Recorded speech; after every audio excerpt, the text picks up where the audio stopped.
Pourquoi les couples africains ne durent pas en Occident? C'est la grosse interrogation. En débat sur le forum de discussion, un exemple, le 14 juin 2020, Christophe Taka, un Camerounais vivant dans l'Ohio aux États-Unis, mettait fin au jour de son épouse ainsi qu'aux siens, ceci pour des raisons qui sont encore pas totalement élucidées. Mais au premier abord, il faut le dire, ce drame fit suite à une rupture amoureuse très douloureuse. Au-delà du cas de Takam, ce sont plusieurs couples d'immigrés africains qui se disloquent chaque année en Occident, des Béninois, des Togolais, des Camerounais, des Ghanéens, des Africains, on va dire.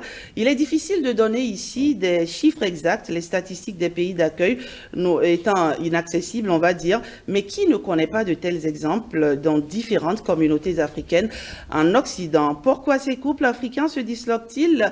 Souvent, notre forum, le forum de discussion ce jour, a décidé de mettre ce sujet sur la table de discussion avec un invité majeur, Edmond Sadonou. Bonjour. Bonjour.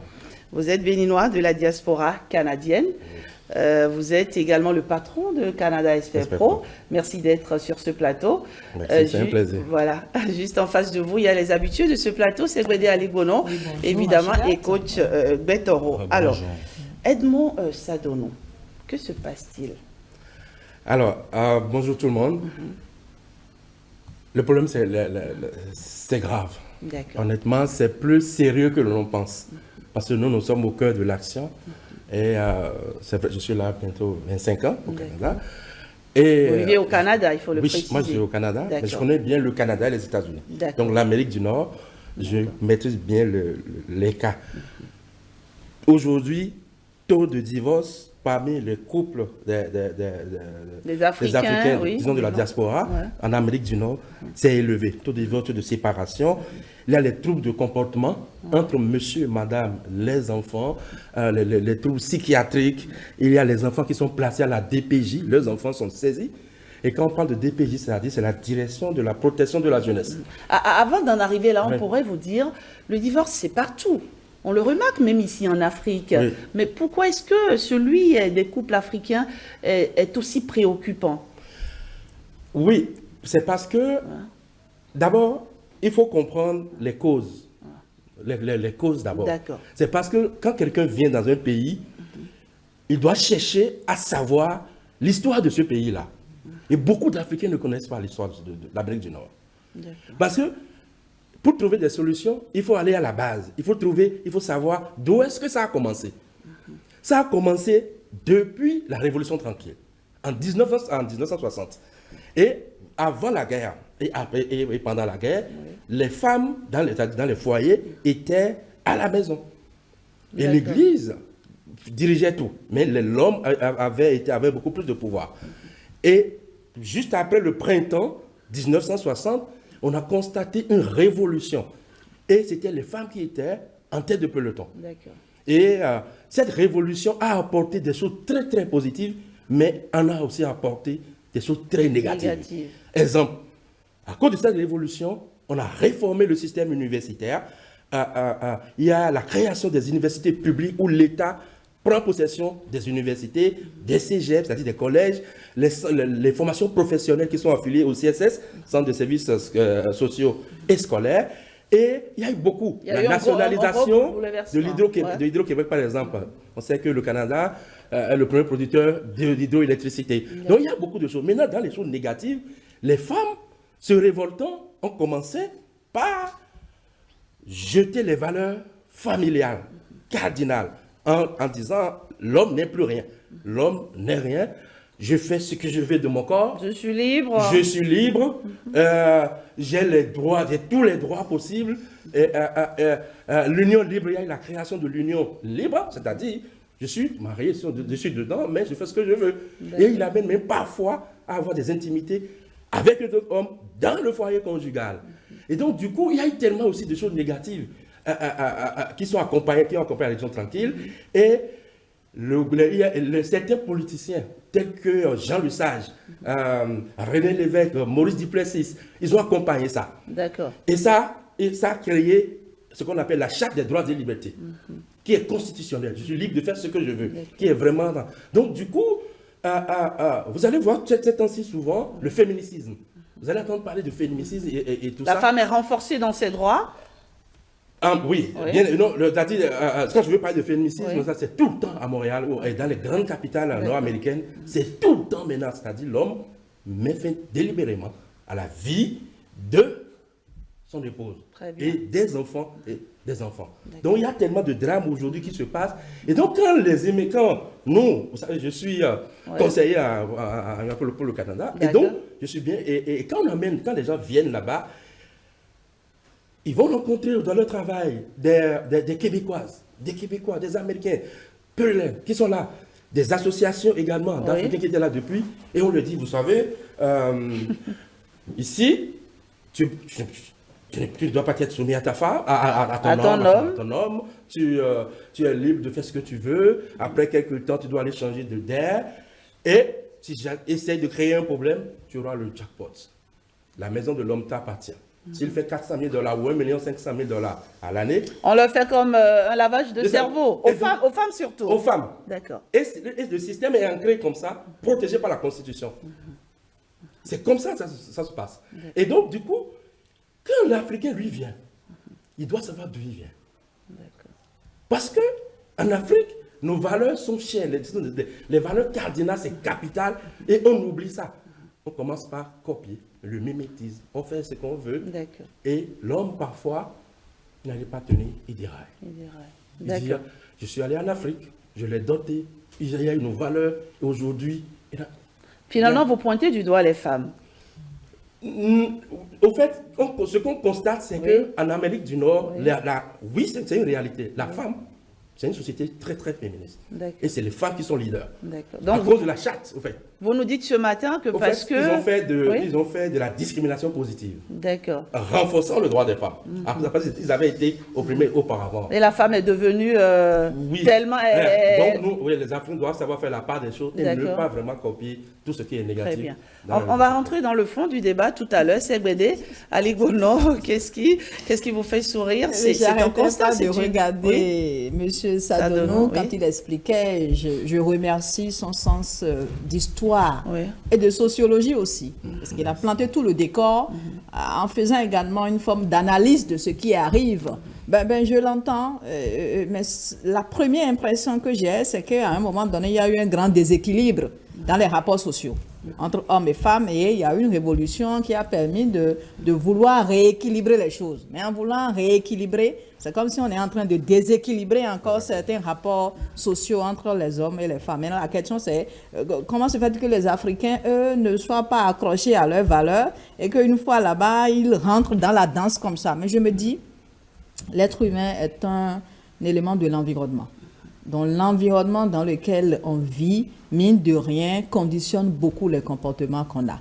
Donc même si on est né dans une famille avec des valeurs familiales, avec des principes, avec des normes, et qu'on vous déplace de cette famille-là vers une autre famille, vous avez beaucoup de chances de développer un peu l'éducation que cette famille va vous donner. Donc c'est pareil d'une société à l'autre. Quand vous vous déplacez d'un environnement vers l'autre, vous n'avez pas l'ancrage solide nécessaire. Vous n'avez pas des répondants assez convaincant de l'autre côté pour continuer à conserver des comportements que vous avez et qui vous tiennent. Et il est très facile que vous passiez d'un comportement à l'autre. C'est déjà ça que je pourrais dire avant qu'on ne rentre dans le fond du Coach Betoro? Oui, vous savez, lorsqu'on décide de rester ensemble, il y a un élément majeur qui nous accompagne dans le vivre ensemble. C'est l'environnement. Notre SI l'a dit, M. Sadon l'a dit. C'est comme si on sortait un poisson dans l'eau, on le met aussi dans l'eau, mais l'autre n'a pas la même propriété que l'eau de départ. Vous convenez avec moi que s'adapter devient un problème. On peut s'adapter positivement comme on peut passer.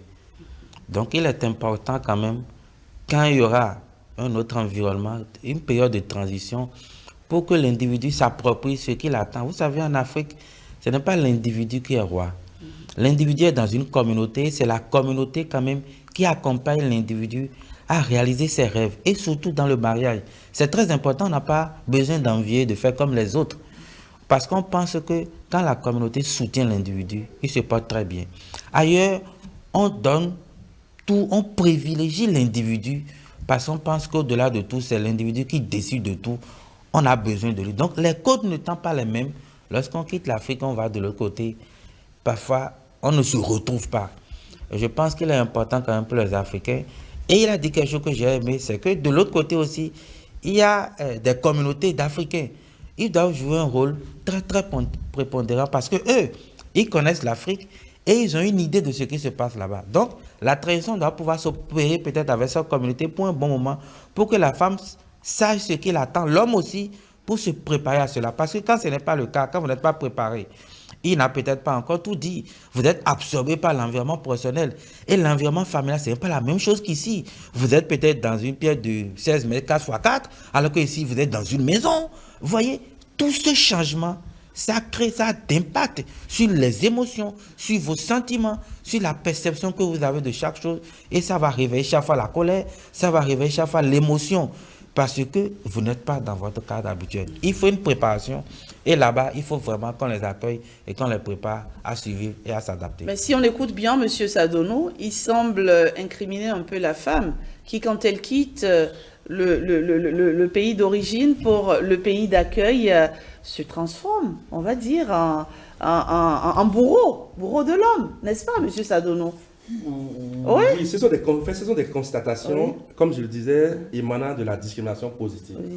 Que la femme africaine, quand elle par exemple, au bureau, très souvent, oui, les gens viennent, prenons des cas concrets, et moi je n'ai pas la formation pour être un psychologue, mais vu le fait que vous savez, en Amérique du Nord, tout le monde doit faire ses impôts. On a des cabinets comptables à Montréal, à Québec, à Gatineau, à Granby, un peu partout.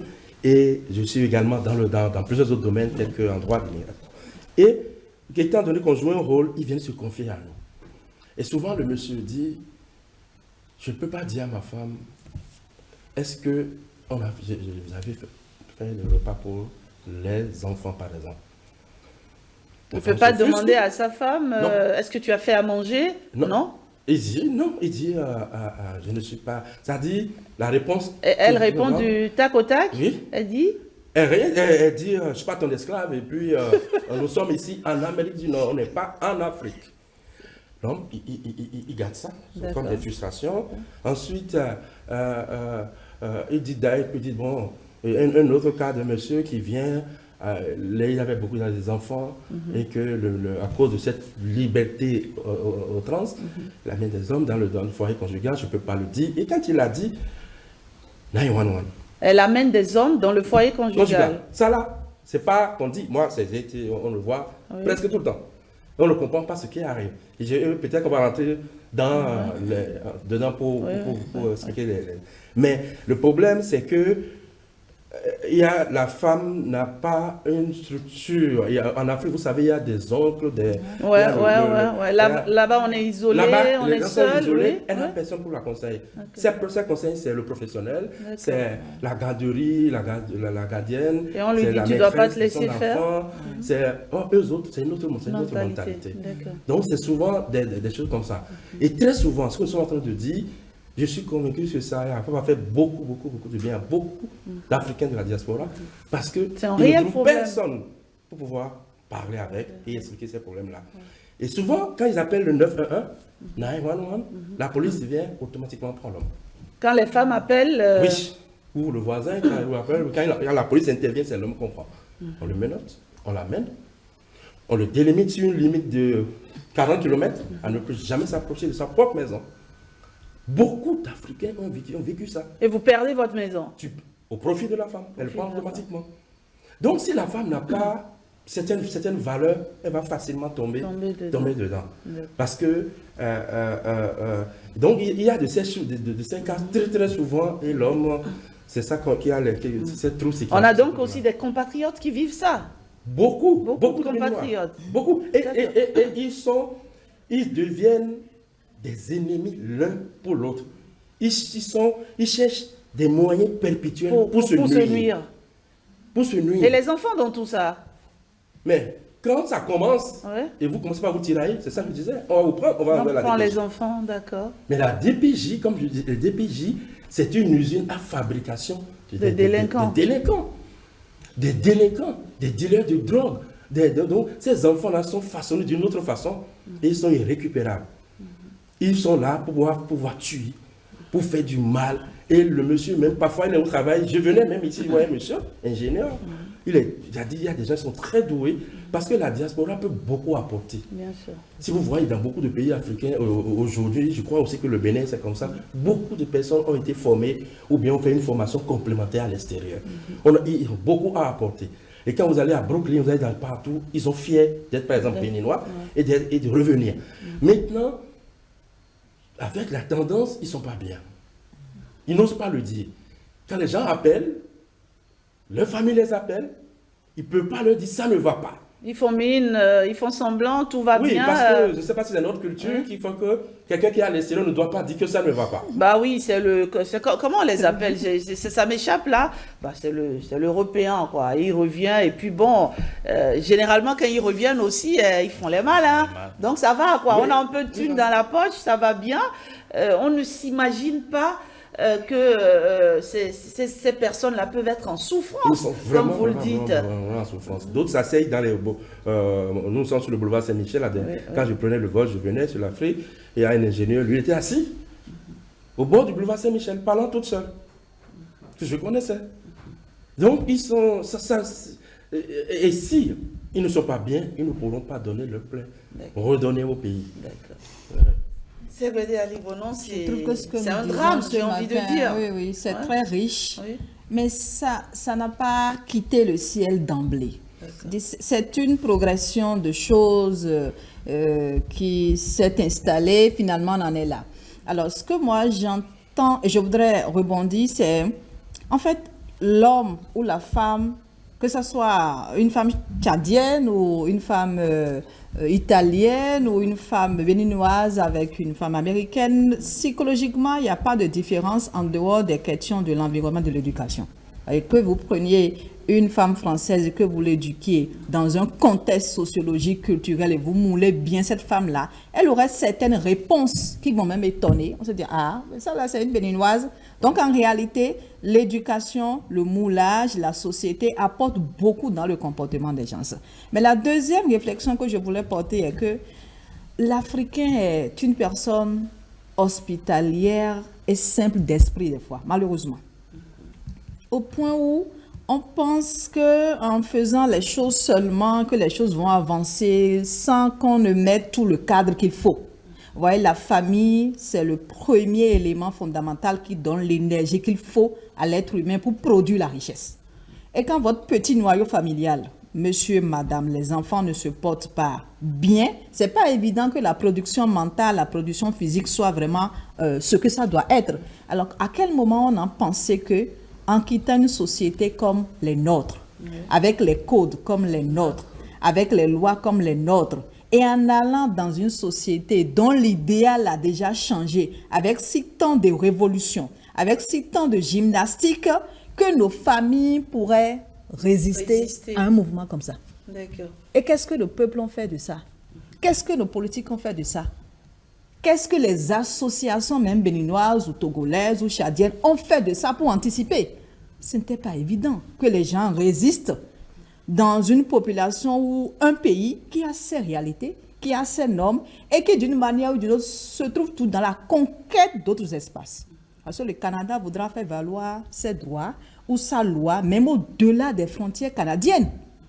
Donc, même dans nos pays, les codes dont on parle, les lois dont on parle, d'une manière ou d'une autre, on s'affilie, on est d'accord, on s'harmonise, même si individuellement on a des réticences, nos populations ou nos États sont d'une manière ou d'une autre dans les alliances avec ces peuples-là. Donc du coup, on s'est laissé un peu ouvert, trop flexible, et on se rend compte après que ce que nous avons de plus cher, la famille, le noyau, est en difficulté. C'est à nous de prendre nos responsabilités aussi bien sur le plan individuel que sur le plan social et politique pour voir comment nous sauvegardons nos citoyens qui sont dans d'autres pays.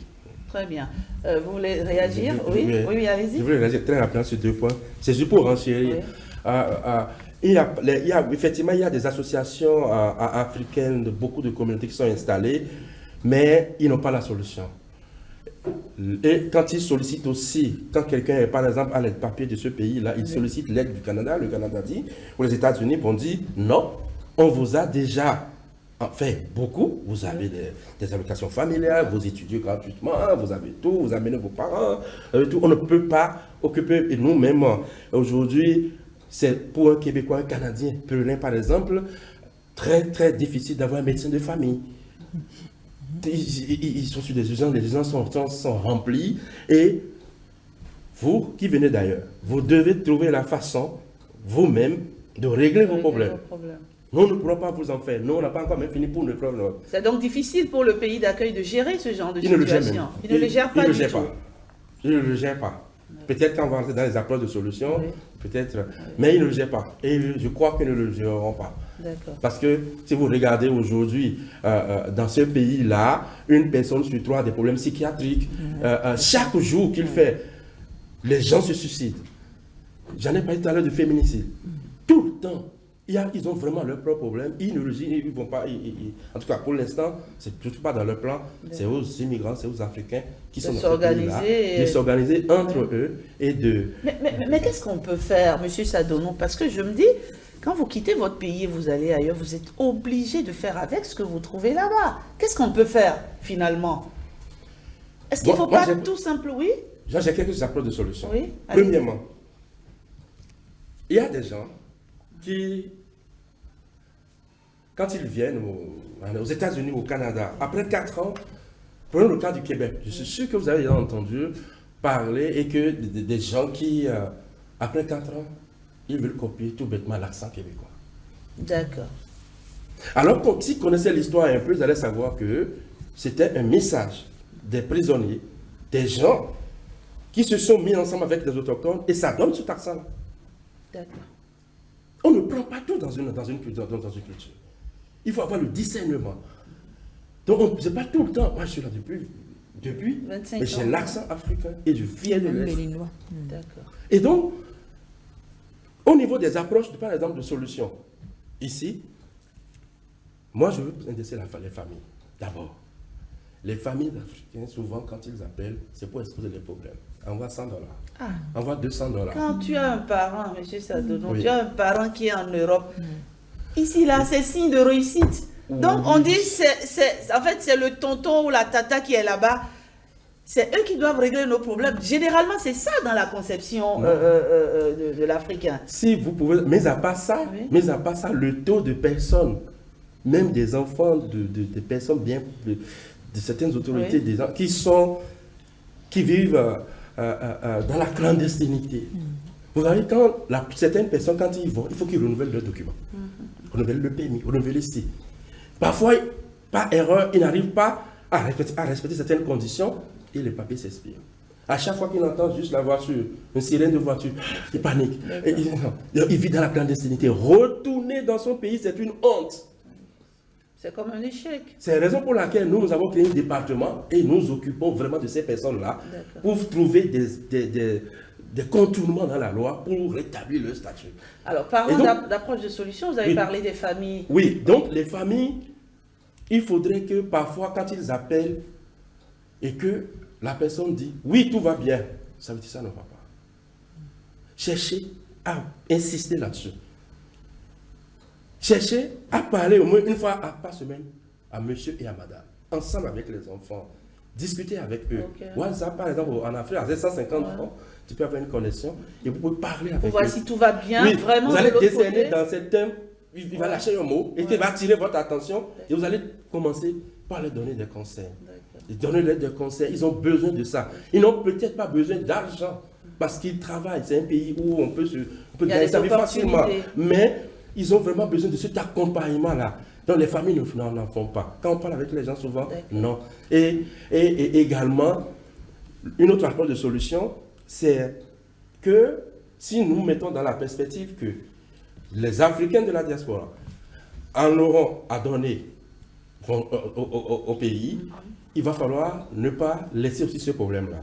Donc on peut créer par exemple des associations qui sont dans ces pays-là. Ça peut être la représentation diplomatique du pays. Et on crée des associations d'organes composées par exemple de médecins, pas en leur propre sein, des médecins, des psychologues, des gens de tous les domaines. Une cellule d'écoute. Voilà, de tous les domaines. Et quand tu as un problème, de façon anonyme ou bien si tu veux, tu peux avoir recours à ça. Parce qu'il y a des gens qui veulent, qui en ont reçu, qui veulent aussi en donner. Et l'État des pays d'origine fait la supervision également. Donc, et la troisième solution que moi j'ai à donner, c'est que nous avons constaté que à la fin, c'est la désolation. Il regrette toujours. À la fin, si c'est l'un des membres du couple qui a fait le problème, finit par regretter. Il regrette toujours. Parce que ils sont malheureux. Ils ont suivi par mimétisme. Ils ont suivi, ils ont banalisé nos valeurs cardinales. Et à la fin, c'est toujours des regrets.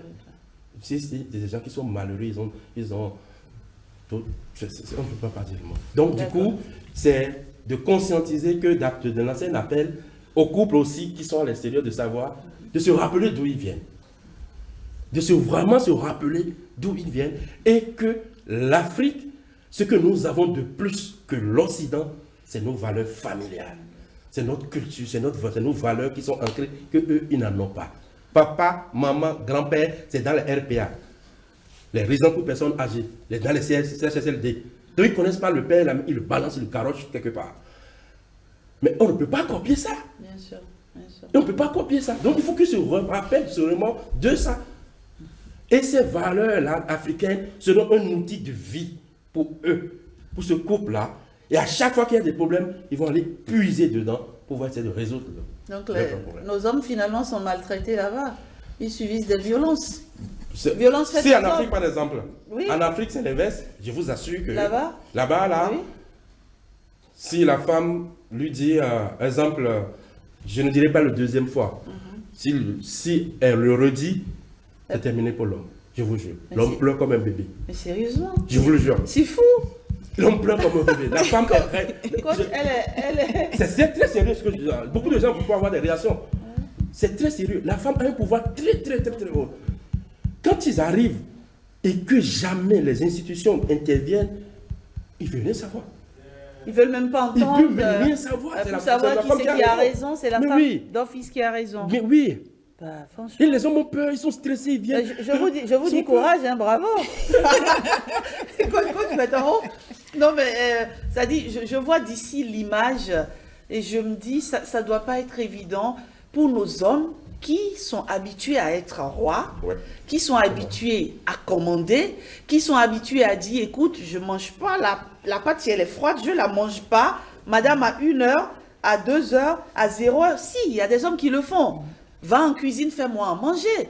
J'imagine que pour ces hommes-là, ça doit être, on va dire, un calvaire. Très difficile, très difficile. Et vous savez, pour les hommes qui sont nés ici, qui ont grandi un peu ici avant d'aller là-bas, il y a problème. Il y a problème parce qu'il y a 2 mots, cadre d'appartenance, cadre de référence. L'individu qui est né ici et qui se retrouve au Canada a toujours comme cadre d'appartenance les valeurs africaines. Mais il va se référer, son cadre de référence, un peu aux réalités et trouver le juste milieu pour y vivre. Lorsque sa femme va pouvoir le rejoindre, qu'est-ce qui se passe? C'est que cette femme oublie que son cadre d'appartenance, qui est l'Afrique, ses valeurs, devient maintenant son cadre de référence. Elle oublie les réalités africaines et se réfère à tout ce qui... Il y a bouleversement, il y a problème. Donc, la solution est dans le problème. C'est ce que M. Sadonou a dit. Quand ils vont là-bas, souvent, ils reviennent, le chocolat est... Oui. Le chocolat est intense. Et l'autre problème... Ils reviennent, même le style vestimentaire encore. Tout a changé. Et c'est bizarre, j'ai dit que ce matin à quelqu'un que j'ai choqué, c'est exprès, je l'ai fait, l'accent. Je l'ai choqué exprès parce que parfois, pour avoir des résultats maximaux, il faut parfois choquer les gens pour avoir ce que vous voulez. Les gens changent totalement. Et quand ils changent, tout change avec eux. Et ça fait que quand vous êtes dans le couple, par exemple, que vous avez des difficultés, les résolutions aux crises ne sont pas ce à quoi vous êtes habitué. Vous allez piocher dans ce que les autres ont. Et ça ne résout pas les crises. Ça veut dire que vous êtes toujours en permanence dans les crises, quand bien même vous voulez les résoudre. Et il y a instabilité, tout le monde l'a dit, dans la famille, alors que pour réussir, il faut avoir vraiment le bien-être, la joie dans l'environnement familial. Et les conséquences, vous voyez, c'est ce qu'on dénomme ici. Là-bas, c'est l'homme qui Hein? Ah oui, j'ai un cas que je vois déjà de l'autre côté qui dit exactement comme vous avant. Il peut venir à 1h pour dire il faut me réchauffer la nourriture. Ça a changé là-bas, c'est lui qui réchauffe tout maintenant. Franchement. Croyez-moi, c'est lui qui prend soit même les chiens. Oui. Croyez-moi, c'est lui qui ramasse les chiens. Je vous l'assure. Diplômé avec un doctorat, avec il y a un diplôme supérieur. Mais est-ce que finalement, quand vous savez que vous allez au Canada en tant qu'homme déjà, est-ce que vous ne vous mettez pas dans la posture du pays d'accueil? Parce que avant d'aller dans un pays, il faut déjà se renseigner sur les réalités de ce pays. Vous n'y allez pas en pensant que vous serez toujours ou vous serez éternellement... voilà, le commando de la maison. Non. C'est ça. Là-bas, c'est ça. Oui, on est partenaires. Oui, on est sur le même pied d'égalité. Et ce n'est pas le cas ici, non. Monsieur Sadonou. Alors, je pense aussi, ça c'est mon avis, que les ambassades aussi devraient prendre leurs responsabilités. Et comme vous l'avez dit, créer en leur sein des cellules pour régler ces différentes crises. Sans budget. Ouais. C'est-à-dire, on n'a pas besoin forcément que l'État, par exemple, du pays africain, puisse décaisser un budget pour ça. Étant donné que dans ces pays d'accueil, c'est-à-dire au Canada, aux États-Unis, il y a beaucoup de cadres, il y a beaucoup de personnes qui peuvent donner gratuitement. Et ils sont conscients de ce que nous sommes en train de dire, le phénomène est vraiment grave. Et parfois, la femme également laisse sa vie. Comment la femme laisse souvent sa vie? Lorsque le monsieur, par exemple, s'il connaît un peu ses droits, s'il sait un peu lire dans la charte, en fonction de ses moyens pour prendre un conseil, lui, il va riposter. D'accord. Quand il fait le période, on lui fait le 10-4, il sort. Très bien. Et là, quand il sort, il va riposter. On place l'enfant à la direction de la présidente de la jeunesse. L'enfant vient à un moment donné, il n'est plus. Et donc, du coup, la madame, à un moment donné, dit, je vais aller récupérer l'enfant. Ou bien quand l'enfant a 18 ans, on dit quand vous avez 18 ans, et que la dame, par exemple, veut reprendre ses enfants, pas reprendre les enfants. Mais cet enfant est irrécupérable. Il est ingérable. Voilà. Il a le consul général du Canada aux États-Unis. Il y a des gens pleins et qu'ils sont décédés. L'enfant l'a poignardé, l'enfant l'a tué. Pas dit, dans cette souffrance, c'est vous qui êtes la cause de ma souffrance. Bien sûr, le manque d'amour qu'il a en faisant du mal, il essaye il en veut à ses parents et c'est une façon de combler ce manque d'amour-là en voyant les autres souffrir. Donc, lui, il sait que la fin qu'il va mourir.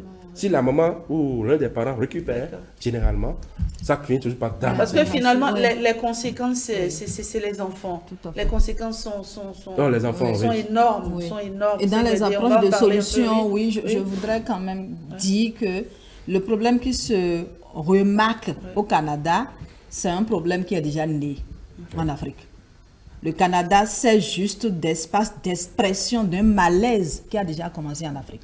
Parce qu'il faut se demander comment ces foyers ou ces familles sont constituées. Quelle est la part du sacré qui est positionnée dans la constitution de ces familles-là? Et quel est le lien que ces familles gardent avec leur contrat de départ, le contrat social, le contrat familial, les normes, les valeurs, les interdits. Si vous êtes suffisamment solide dans les valeurs, et quand vous vous déplacez avec ces valeurs-là. Mais quand ces valeurs sont déjà en train d'être fragilisées, en votre insu, par un environnement aussi qui est en difficulté, vous voyez toute la méfiance qu'on a vis-à-vis l'un de l'autre, même au pays. Il y a des gens qui sont au pays qui ne vont pas au village. Et c'est une fois au Canada, devant des difficultés, qui commencent par se dire, ou bien est-ce qu'il n'y a pas un aspect qu'on a omis? Est-ce qu'il n'y a pas une valeur qu'on a négligée? Mais quand ils étaient au pays, de quelle manière ils ont intégré ces valeurs-là?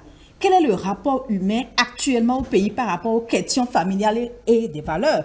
Pour qu'une fois au Canada, les gens soient capables de continuer à garder ces valeurs-là. Et comment ils conservent les liens avec le pays, si ce n'est pas un rapport de « envoyez-moi un peu d'argent ». Vous voyez ce que vous dites? Exactement. Donc, si ce rapport est vraiment un rapport humain, un rapport de respect, un rapport de dire, nous avons tel rituel à faire, on a telle messe à faire, on a telle funéraille à faire, on a telle activité culturelle à faire. Quelle est votre participation? Pas forcément monétaire, mais participation symbolique. Comment vous allez vous investir dans ça depuis le Canada vers le Bénin? Donc, il y a tout un lien symbolique, sacré, imaginaire qu'on doit conserver avec ses origines quand on est ailleurs. Et quand ce lien est déjà fragilisé, même au pays, ce n'est pas au Canada qu'on pourra regarder cela. Donc il est important que même dans les constitutions des couples au pays, qu'on se demande de quelle manière les foyers se forment actuellement. Et quels sont les soubassements. Et c'est avec ça qu'on peut solidifier vraiment quelque chose quand on est en dehors de son pays. Non, tout a été... Moi, je voudrais juste dire un petit truc. Parce que la perception que nous avons des choses et comment on nomme chaque chose, c'est très, très important. Tout à l'heure, on a dit quelque chose. On a dit là-bas, c'est comme ça. Je voudrais dire quelque chose. Là-bas, l'équilibre, c'est comme ça. Ici, l'équilibre, c'est comme ça. Ça veut dire quoi? Ça veut dire qu'il n'y a pas meilleur quelque part. Autant on est meilleur, autant ils sont meilleurs. Parce que si nous pensons que l'équilibre, là-bas, c'est comme ça, nous devons aussi dire que chez nous, l'équilibre est comme ça. Et que c'est meilleur comme ça. Mais si nous ne le faisons pas, les gens veulent nous percevoir comme ils sont. Et nous voulons les percevoir comme nous sommes. Chacun est bon et meilleur dans ce qu'il est. L'Africain n'a rien envie à personne. Oui, je voulais ajouter un aspect. C'est que dans la Constitution, aujourd'hui, des couples, très peu de nos jours, se forment au pays. C'est ça. Très, très peu se forment déjà. Là-bas, après, il a besoin d'une femme. Oui, à cause des programmes d'immigration existants, c'est souvent des programmes de résidence temporaire où souvent l'homme va partir. Et après, il devient Canadien ou résident permanent, ou bien là, sa green card et tout ça. Et maintenant, il va dire, bon, il va retourner au pays pour pouvoir, il a vu quelqu'un peut-être sur les réseaux sociaux, il a pas communiqué avec. Et déjà, c'est mal, ça se fait, c'est mal fait. Il y a beaucoup de parents aujourd'hui, beaucoup de parents qui, je veux le dire, ils choisissent, commencent par choisir et imposer des femmes à leurs garçons. Bon, c'est pas du mariage forcé, parce que le gars, quand ils sont là-bas, il y a un mythe qui circule, ne marie jamais une Africaine là-bas. Ça, elle va te faire ci, elle va te faire ça. Donc, du coup, on revient tout le temps au pays pour faire la dot, pour faire ci, pour faire ça. Et souvent, comme vous l'avez dit, les valeurs ne sont pas déjà ancrées, solides. Et la femme, voyant le statut de l'homme, fait comme... tout est oui, oui, oui, et tout, même si on doit opiner sur un sujet, non, tout est oui, oui, oui. Et arrivé là-bas, qu'elle lui montre maintenant son vrai visage. D'accord. Oui. On en voit plein. Donc, il faut ajouter quelque chose. Le problème, ce n'est pas le fait de trouver une femme ici, mais le problème, c'est parce que les deux ne se connaissent pas ici. Il faut le dire, sinon on va penser que trouver une femme ici, c'est le problème. Non, c'est parce que les deux n'ont pas eu le temps de se connaître que ça devient un problème là-bas. Parce que, c'est très important. Il faut aussi ajouter, M. Sadonou, que ce n'est pas tous les couples qui vivent ça là-bas. Il y a des couples, voilà, bien formés, oui. Il y a des couples bien formés. C'est juste que le taux, la majorité, c'est ce que nous sommes en train de dire. La majorité, oui, ça. La majorité. La majorité, nous sommes en train de dire. Et les circonstances du mariage, le contexte dans lequel le couple se forme aussi est très déterminant pour sa solidité. Quand vous revenez au pays, bon, il faut quand même prendre une épouse au pays, c'est normal. Mais ça pose un peu un problème. Dans quelle intention on est en train de prendre l'épouse et comment elle perçoit le mariage? Ça installe un rapport de force au départ qui va dégénérer après. Parce qu'elle a l'impression que, bon, il y a une sécurité, il y a quelque chose... Mais ce qui n'est pas... Je vais aller. Le débat, ça va très vite. Appuyer rapidement un des points pour appuyer la femme. Oui. Parfois également, la femme a raison parce qu'il y a l'homme. Il voit dans le jeu de l'homme. Exemple, l'homme a pris une maison. Vous savez, là-bas, tu prends une maison à crédit et tout. Il se dit, bon, je vais venir, je vais t'épouser, tu viens et tu vas travailler très dur pour payer l'hypothèque. Et c'est toi qui vas payer l'hypothèque pour moi. Et donc l'homme, lui, et cette femme-là n'étant pas belle, se dit, bon, un jour, je vais lui rendre le coup. Donc il faut vraiment que les hommes aussi, que leur relation soit vraiment authentique vis-à-vis de la femme, pour que la femme n'ait pas des idées de revanchards. C'est déjà fini pour ce débat, ça va très vite, mais disons-le très honnêtement, je pense que qu'on soit en Afrique ou en Occident, il y a une vérité absolue et elle doit être entendue de tous. L'homme se doit tout de même de respecter la femme. C'est pas parce que chez nous ici, la femme, elle est ce qu'elle est, qu'on doit tout se permettre. Non, ça va même il va de la stabilité, on va dire de nos foyers. C'est pas parce que c'est la femme qu'on lui parle n'importe comment. C'est pas parce que c'est la femme qu'on lui crie dessus. C'est pas parce que c'est la femme et qu'elle a accepté vivre sa vie à vos côtés que vous devez la traiter comme une moins que rien. Surtout quand il y a un déséquilibre dans vos finances. Oui, franchement. Parce qu'on voit des choses parfois, c'est aberrant. Vous vous dites, mais c'est quoi ce couple finalement? Donc, c'est déjà la fin de ce débat. Ouais. On dit souvent vérité en deçà des Pyrénées, heureux en deçà, c'est ça? Non. Heureux au-delà. Voilà, ce qui est valable ici ne l'est pas forcément ailleurs. Et je pense qu'il faut que nos hommes aussi en tiennent compte. C'est déjà fini, M. Sadonou? Quelque chose d'autre à ajouter? Oui, ça va vite. Oui. Quelque chose d'autre à ajouter rapidement? Oui, c'est juste